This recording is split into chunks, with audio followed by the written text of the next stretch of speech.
What's going on, y'all? It's your host, Will, coming back for a very important episode of the HuntStand podcast. And what I mean by that is we're going to be talking about something that could be detrimental to the outdoor industry, firearms industry, and overall could have a vastly negative impact on our wildlife. And what I'm talking about is the Return Act. Now, for those of y'all that have been keeping up with the outdoor industry, any news that's been going on lately, then you know that a Republican representative from Georgia has attacked the Pittman-Robertson Act that was put in place 85 years ago. Now, what is the Pittman-Robertson Act? It was an act that was considered wildly successful years ago, and it was a method of funding wildlife habitat management. Basically, it requires those who purchase guns, ammunition, and fishing equipment to pay excise taxes on this gear. So, I am not wildly qualified to go into depth on that. I don't know as much as my guest that I'm bringing on today, and that's Mr. Brian Lynn from SPORTSMEN'S Alliance. And we're going to get him on here to dive into this and talk about the Reject the Return Act and what you can do out there as an outdoorsman, hunter, firearms enthusiast, fisherman, what you can do to repeal this and get rid of this Return Act, because we all know that this would have a negative impact on everything we do.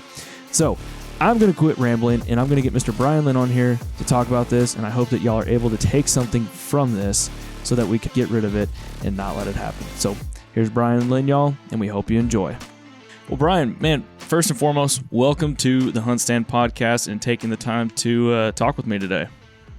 Thank you. Happy to be here. Yeah, man, absolutely. So one of the things I like to do to get the podcast rolling is I like for you, the guest, to give the listeners kind of that 30-foot tree stand view of who you are. You know, how you got into what you're doing now, where you're from, hunting. Just kind of tell us about yourself, man. I grew up in Washington State, raised by a single mom until I was 10, and then my stepdad came into the picture and got me into hunting, mostly bird hunting, some, goose hunting and upland bird, and kind of did that and continued to do that through high school and college, fly fishing, things like that, and just fishing.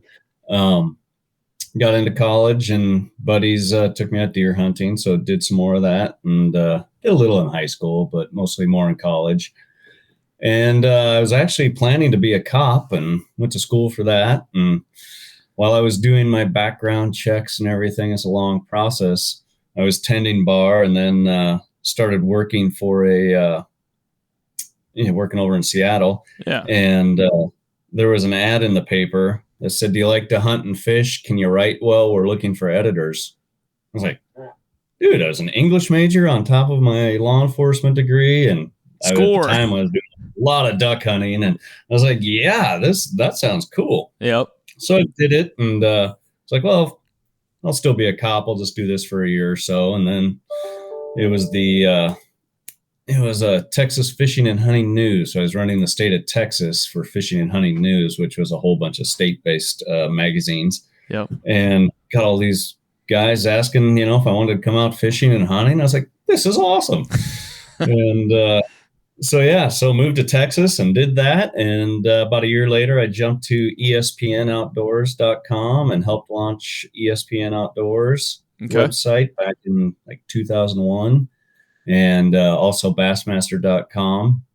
Did that for about 6 years, jumped to Outdoor Life magazine. So moved to New York City and worked for Outdoor Life magazine as senior editor for a couple of years. And then the economy crashed. And so I did the freelance gig for, 6 years or so, doing just about anything and everything, writing for anybody, helped launch a canine genetics lab, and, wrote for anybody, did some TV. And then I started with the Sportsmen's Alliance 2014. So 7 years, almost 8 years ago. It'll be 8 years in October, I guess. There you go. So that's the other question I wanted to get into in a little bit was, talking about Sportsmen's Alliance. And so, yeah, you grew up, man, you sound like you definitely have quite the resume in the outdoor industry. And so how would you say your experience and just your overall career in the outdoor industry has been for you? Oh, it's been great. I mean, you get to hunt and fish and go on great adventures all over the country and Yep. sometimes, other countries and, just get to write, so as an English major, I love to write and communicate. And that's also now morphed into the social media stuff. And, Yep. it's all about communicating and telling stories and, getting your point across, especially in the Sportsmen's Alliance now. So it's been great. Actually, I was back at my mom's house a couple weeks ago, last week, and my dad died. My stepdad died about, it'll be 2 years ago in October. And so we're moving her out of the house and selling the house. It's a little big for her, for just her now. And was going through I had boxes of stuff that I now have behind me, but it was interesting. It was funny to watch because I looked through a bunch of books and I had, law books. And then I had these wildlife books from the time I was like 7, like big nature books from 1980 I got for my birthday and Christmas, birds and wildlife. And then, all these law books. And I was like, look at that stuff from, childhood to through college that was kind of pointing me in the direction where I am now, all kind of culminating, like training me to be where I'm at. So it was kind of a cool realization or something to see. Heck yeah, man. It's kind of funny how things end up working out in life. How you think you're fighting it and you're doing the right thing, and a lot of times you just got to let it go and let it happen. Yeah, so, exactly. Well, man, today I really want to focus on this big thing that's happening right now in the industry. And that's this Reject the Return Act that Sportsmen's Alliance has put forth. But before we dive into that, I want you to kind of tell the listeners that may not know, what is Sportsmen's Alliance and what are y'all's missions and objectives? Yeah. The Sportsmen's Alliance, it's a great organization. It's pretty cool. It's our one goal is to protect hunting, fishing, and trapping. Mm-hmm. Pretty much it. We do it specifically from the animal rights movement. We were founded in 1977 in Ohio, in Columbus, Ohio. Okay. And that's when the animal rights movement really took off, was in the 70s, right? Yeah. And that's when they began to attack politically. And so they came into Ohio wanting to ban trapping. And they're like, okay, this is our first foray.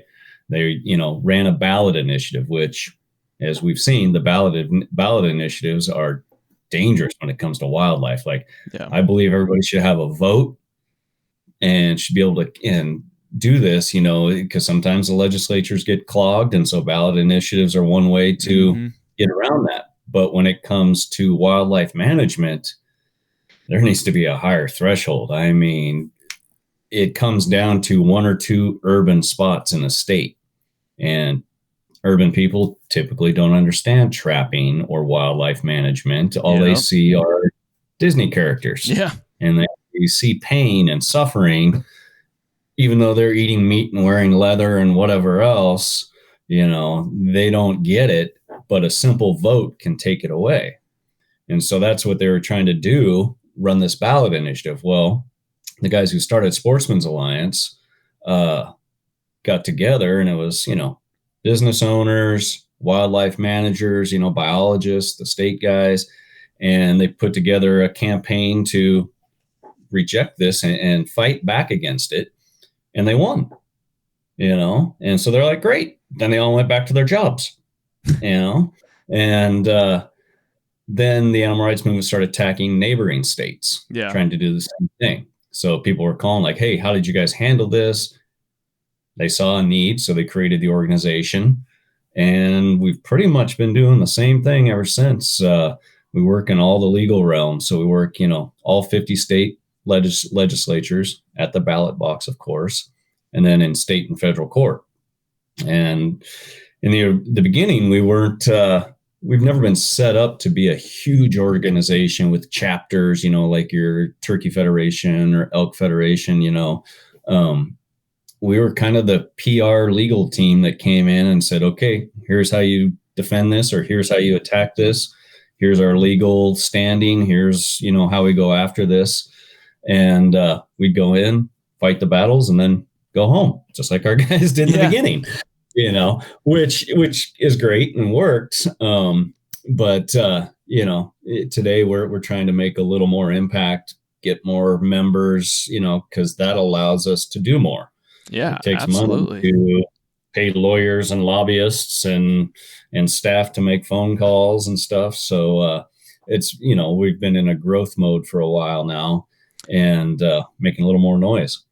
What is a membership cost for listener that hearing what you just said, they're like, man, I want to get this membership. What's it cost and what do I do? Yeah, like the basic membership is $35, Okay. Pretty much in line with all the other nonprofits. $35, you get a hat, I think. You get our magazine, our relaunched magazine that comes out quarterly. Sweet.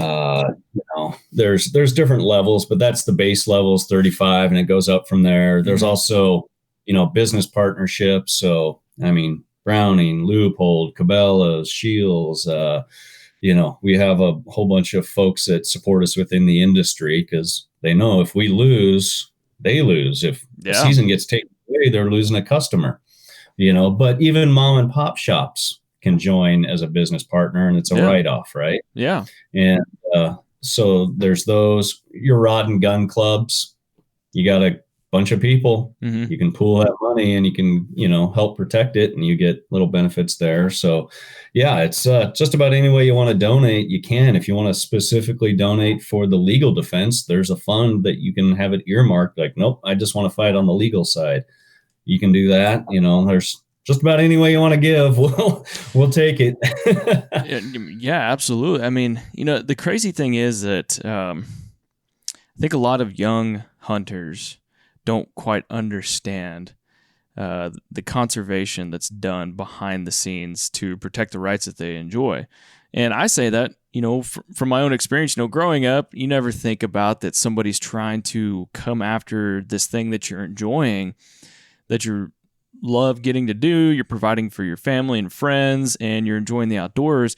And there's bad people out there that want to take that away from you. And so growing up, I never thought about that. But then, past 5-10 years, now it's started clicking me like, wow, there's some bad mamba jambas out there trying to come and take away my hunting, and I'm not cool with that. So yeah, I think that a lot of people are starting to get on board with it more, and so that's part of the reason why I wanted to get you on here, was bring awareness to this issue that we're dealing with right now from Andrew Clyde from Georgia. So tell us a little bit about what's going down, because I feel like you'll be able to better explain this than I am on the Reject the Return Act that y'all are putting forth. Yeah, so this representative from Georgia, last name or Clyde, Representative Clyde, put forward a bill called the Return Act. Return, and I can't remember exactly what it stands for, but it's basically to repeal Pittman-Robertson excise tax. So there's an excise tax on firearms, a 10% excise tax on all handguns sold, an 11% excise tax on rifles and shotguns and ammunition. And, there's a couple other things. And then it also adjusts the Dingell-Johnson Act excise taxes, which is your fishing stuff. And so it reduces a trolling motor excise tax of 10% down to 3%. And so it's jacking with all those taxes. These taxes are the backbone of conservation. Okay. If this passes, it would gut the North American model of wildlife management. It'd be catastrophic. Catastrophic. Gut it. Period. Like point blank. So, in theory, I understand what he's saying. He's saying, look, it says the Second Amendment. Why are we taxing a civil liberty? Which makes sense. I get that. I do. I understand that, from somebody who doesn't like big government, hates taxes, all that. And I get it. And I'm, very strong on civil liberties. Yep. Government's going to be listening to this now. Yeah. And I'm sure they've got a lot of complaining on my phone. But this is something that was passed in 1937. So think about this. Yeah, you can say that and say 85 years ago this was passed and it's helped and done. You got to remember what was going on in 1937. The Great Depression. Yeah. So here we are. We have people scrapping to put food on their table, literally fighting and to get food on their table. And what do? They pass an excise tax on ammunition and firearms. They also, at that time, passed the duck stamp. So they were taxing themselves to put food on their table because they understood what was happening to wildlife and what needed to happen to save it. Yeah. Here's what so many people today miss. For the last couple generations, wildlife has been plentiful. Mm-hmm. We haven't had a dearth of wildlife. Like, it's been plentiful. We see deer everywhere. We see raccoons. We see bears. We see all this stuff. Sometimes right in the middle of the city. I just watched a video on a coyote in Sacramento eating cats. We don't know what it's like not to have wildlife. Mm-mm. But not long ago, the wildlife was almost gone. We overexploited it. There weren't any limits. The market hunting, taking the habitat, clear cuts, all that, bad management from the environmental side to the wildlife management side. Yeah. Was not good. And the North American model developed out of our mistakes. And it saw the mistakes and it saw the stuff from the old country that they wanted to change. And each of those pillars of the North American model addresses those issues and changed it. Then we needed a funding mechanism. So during the middle of the Great Depression, hunters and shooters said, yeah, we'll fund this. And Absolutely. they put this tax on themselves. And it's been going for 85 years now. Mm-hmm. In 85 years, $15 billion has gone into conservation. So this goes into conservation. It goes back to the states to use to build boat ramps, shooting ranges, conduct studies. Some states, it's 75% or more of their budget comes from this. Wow. So if you take away that money, what's your state going to do? What's your state agency going to be able to do?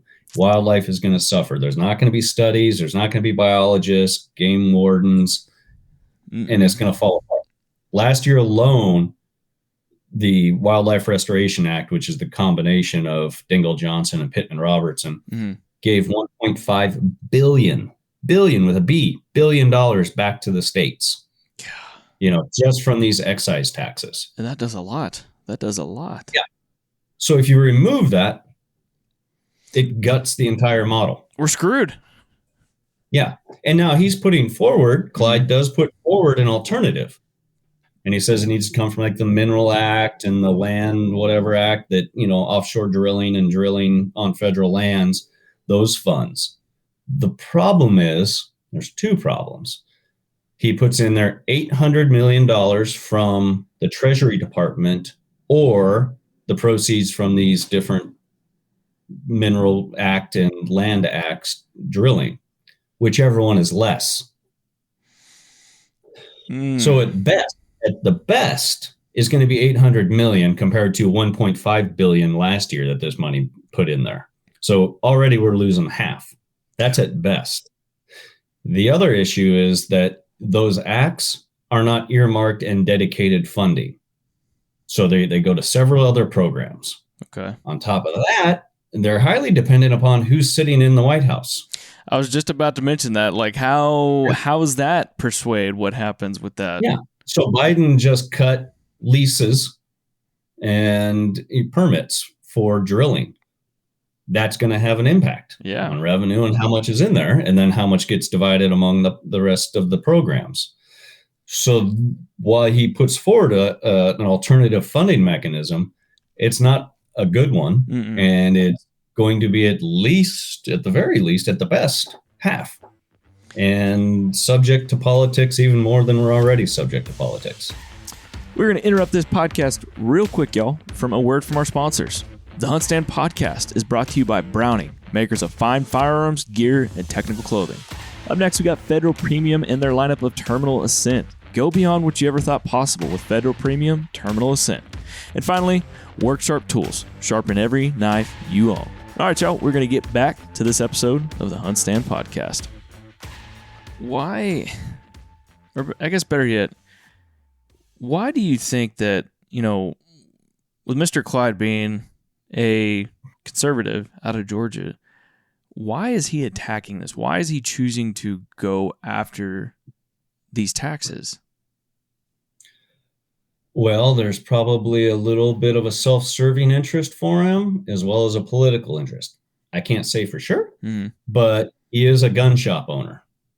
So he sees the financial side of things. Now, these taxes aren't paid by us at the counter. Now, I'm sure there is pass-through, but these are paid by the manufacturers as they create these. Yeah, but, overall, yes, that probably gets put back into the overall price. But so you see a financial incentive for him as a gun shop owner. Better margins, I guess. And then there's also the political side in that we're in the time of extremes right now, right? Like everybody is talking to their extremes. That big middle chunk that where most people are somewhere on the continuum is pretty much is being ignored now. And you have to talk to the extremes because both extremes are setting the tables.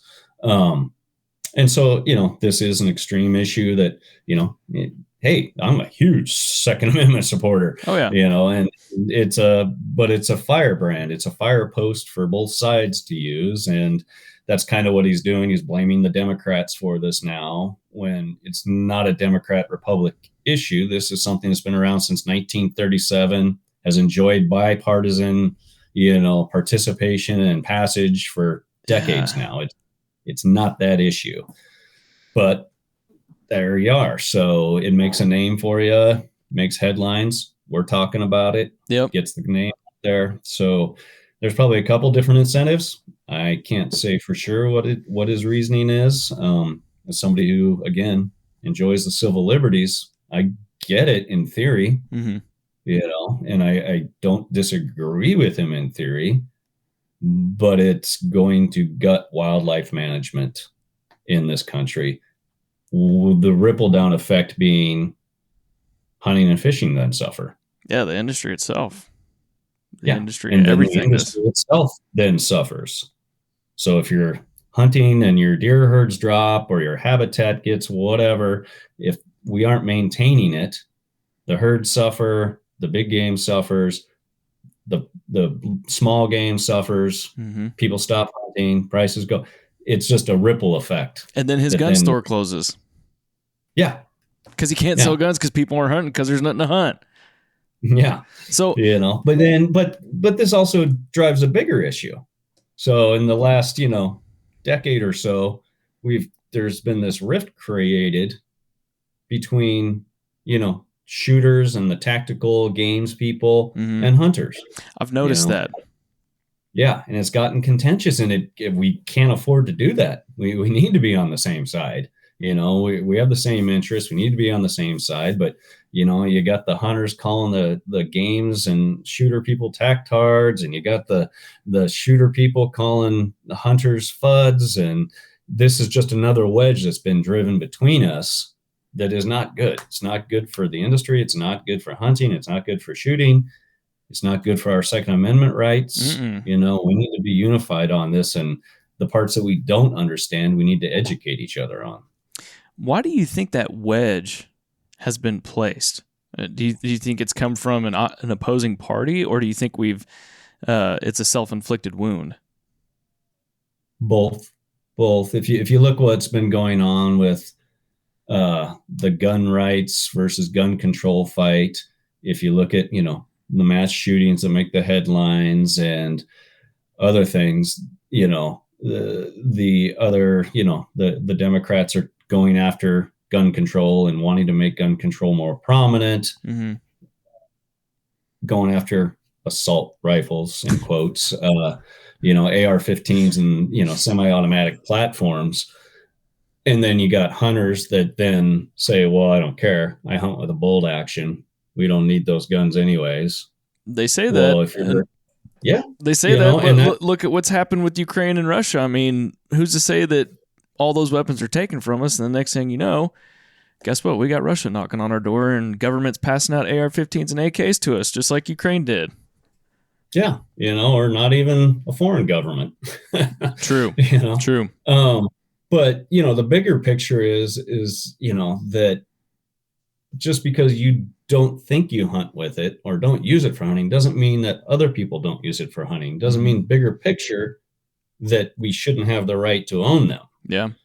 So it's a very, I don't want to say nuanced, but we need to, the diehard hunters who say we don't need them, that they're worthless, need to kind of take a look in the mirror, because I have a semi-automatic waterfowl gun in my cabinet, and that's the same platform. So if the argument is they shoot too well, too fast, well, then what stops that argument from sliding down to my waterfowl gun? Because if you want to see damage, somebody goes in with an extender tube on a shotgun and starts shooting, that's going to cause some damage too. Yeah. It's a slippery slope that, we just can't let it happen. We can't. Yeah. So getting back to the Return Act, with the conservative essentially bringing this to the table, do you think that, I know we kind of talked about he might have some financial agenda and personal agenda behind it and political agenda. Do you think this is just a big political stunt? Like, do you actually see this going anywhere? I hope not. And kind of deep down, I don't think it will. You don't think it would, but all of a sudden there's 58 co-signers on it. 58 Republican co-signers in the House. Seriously? Yeah. So that is very concerning. So there's already 58 people signed on for it and jumping on that bandwagon, and again, it looks good on, to the extremes and to the, speaking to core bases. But yeah, you never know. That's the thing. You never know until a vote is taken. But with that many people signing on, who knows? We could go either way. I'd like to think it would. Yeah, I hope it doesn't. So how can the GP, the general public, our listeners, what can they do to fight this? What can I do to fight this? You need to contact your representatives, U.S. House of Representatives. Whoever's your House rep, shoot them an email, call them. You'd be amazed, we say this all the time. Sending emails is great. They can get filtered out. You can do different tricks to get them through, whatever. And it's good. It makes noise. It makes them understand, like, oh, okay, we got people upset about this. But they also know that, quick click advocacy doesn't, is easy. Yeah. And so a lot of times they disregard it or they don't count it. Picking up the phone and making a phone call will drive them crazy because they have to answer the phone, right? They have to. They do. And they do. And somebody answers the phone and then they hang it up and the phone rings again. They spend all their time picking up the phone. Some staffer is. We've literally had politicians call the office screaming at us because they're getting phone calls and they can't get anything done. Because y'all are advocating for it. Yeah. So we're like, well, then talk to us. Let's amend this bill. Let's kill it. Or here's what we have a problem with. Sit down and talk to us. So if 10 people pick up the phone and call, they know that there's thousands of others feeling the same way that just didn't take the initiative, right? Yeah. So picking up the phone and just calling your U.S. House of Representatives and telling them, please don't support this. This would, gut wildlife management. Even though it's usually an issue we're very strong on. And then y'all have a way on your website to actually find these folks on y'all's Legislative Action Center, which I'm actually going to put in the link in the description of this podcast. Awesome. So if you're listening, you can go and do that. But I like that. I really like that I can go on there because I always hear organizations say, contact your local representative and this and that. It's like, okay, well, how do I do that? And I love that y'all have this here. Yeah. It pulls it up and you're like, oh, shoot, which district am I in? And who was that again? And, you see all the signs during, during the election season and you're like, wait a minute, who was it and who's my person? Pops right up, just put your address in there, it pops up and shows you everybody who's working on your behalf. I like that. I like that. So I kind of want to dive into the Pittman Robertson and the Dingle Johnson, why they were enacted when they did. I mean, obviously to help with this, but can you dive a little deeper into the meaning behind each of these acts other than just to kind of help with wildlife management? Like I'm more interested in the Dingle Johnson because we've already kind of talked about the Pittman Robertson when it was enacted, more on the hunting side, but you spoke earlier about the Dingle Johnson kind of more on the fishing side of things. Right. So Pittman Robertson was created in 1937, and it taxed firearms and ammunition. Wildly successful, did great. Yeah. And, these politicians, Dingle and Johnson, they go, well, we should be doing that for fishing too. And so in the 50s, they created the Dingle-Johnson Act that does the same thing, taxing your fishing rods, reels, electric motors, things like that. Some boats, I believe. There's a whole list of things that get an excise tax paid on that the manufacturer pays, and that money is pushed into conservation the same way, and it's the same fund, and so they go under, they work together under hunting and fishing to do this. Yep. And that money gets distributed. So they get distributed back to the states. The PR and DJ dollars get distributed back to the states through the federal government based on an equation with several variables. One is number of fishing license or hunting licenses sold in your state, and then land mass. That's the most basic way to put it, and so each state will get X number of millions of dollars. I'm in Washington state. I think they got like $11 million from it last year. Wow. And so that goes straight right into the state fish and game coffers, and nothing else can touch it. That's the beauty of it. No other programs can dig into this and use it. It's earmarked specifically for conservation, wildlife management, creating shooting ranges, boat ramps, facilities. And so it can't be touched by anybody else, where Clyde's alternative funding mechanism is shared by a lot of programs. That's ultimately dictated by who's in the White House. Yes. And this is, user pay, everybody benefits. So yes, we're paying this bill, and we've been paying it for 85 years. It also gives us political leverage. And, so that's huge for us. But it benefits everybody. And it benefits our game species, but it also benefits non-game species, hundreds of non-game species. When you create good habitat for ducks, it's great habitat also for upland birds. It's also, other water birds, the songbirds and your warblers and everything else. It's also good for the fish. So it all works together. Yeah, I mean, it's advantageous for anybody and everybody, regardless of what side of the political spectrum you're sitting on. Yeah. And that's the awesome thing about hunting and fishing is, every time an election cycle comes up, especially the president, what do? Guns. They're trying to talk to hunters. We're the only group that they single out and try to appeal to. Yeah, I mean, you got Obama out there shooting a shotgun, and you got John Kerry was walking through the fields with his dead goose that somebody else was carrying, wearing his new camo. Trump didn't hunt, but he had his sons. They're big hunters, and so he had them on the camping trail. Talking to us. We're the only group that spans every spectrum. We have a lot of diehard conservatives. We also have a lot of liberals, and there's a lot in between. Yeah. It's also an economic stratosphere.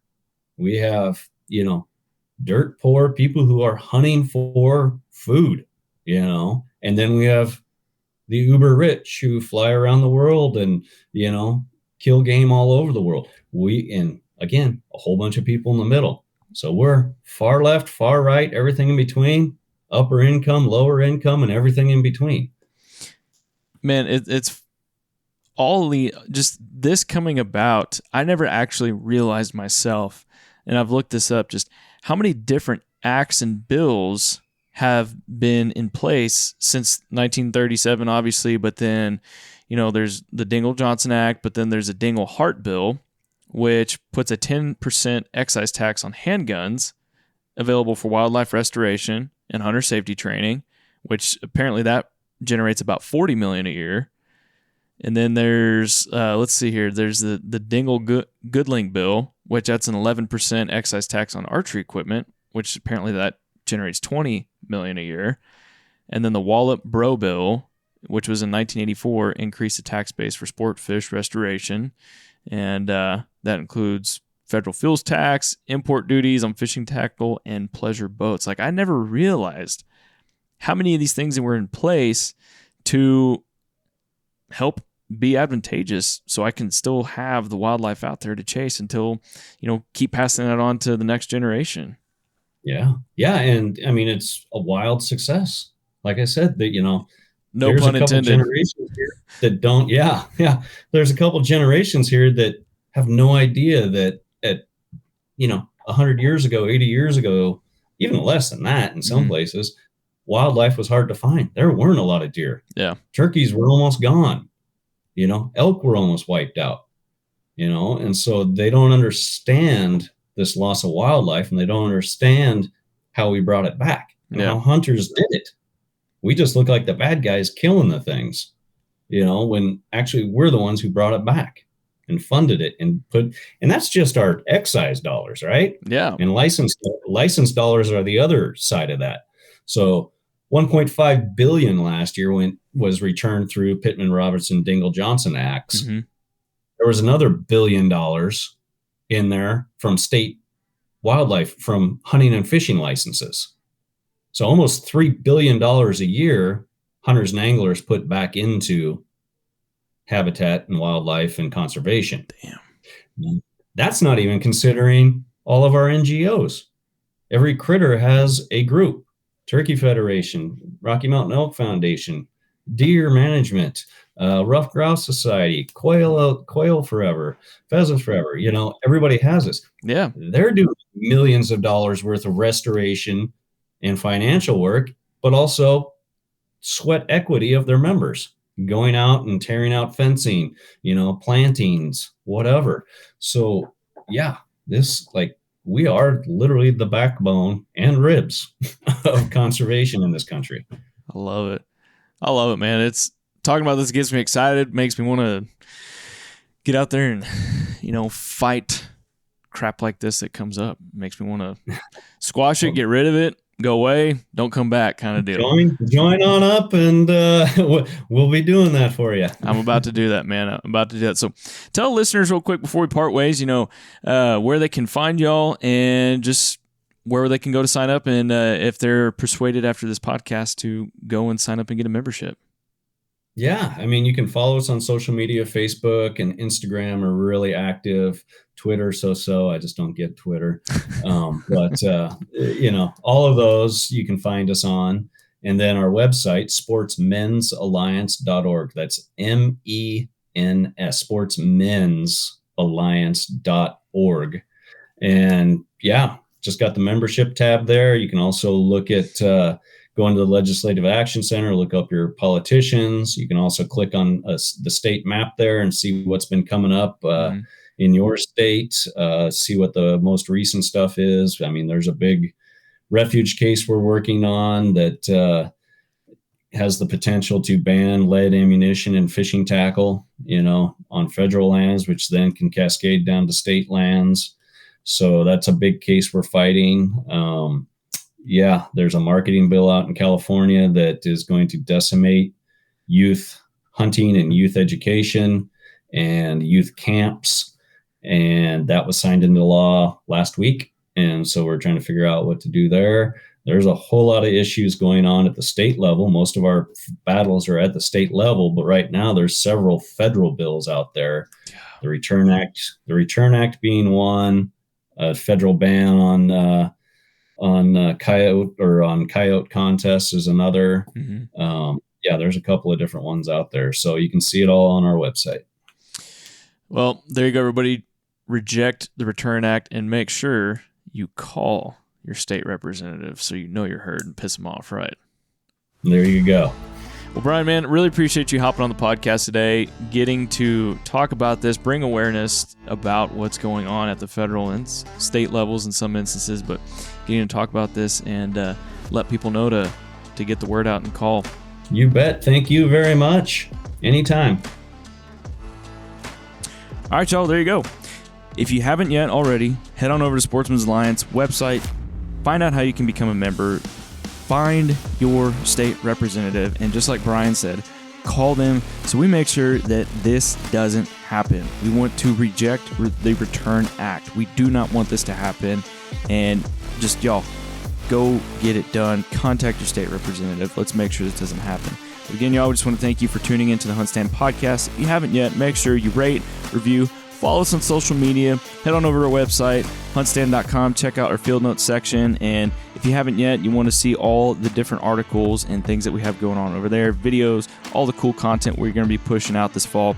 Make sure that you're subscribed to that e-newsletter. If you haven't yet, just go on over there, put your email in there. Let's get that from you so you can be up to date on the coolest content that's going to be dropping this fall. But again, y'all, thank you for tuning into the HuntStand podcast, and we will see you on the next one.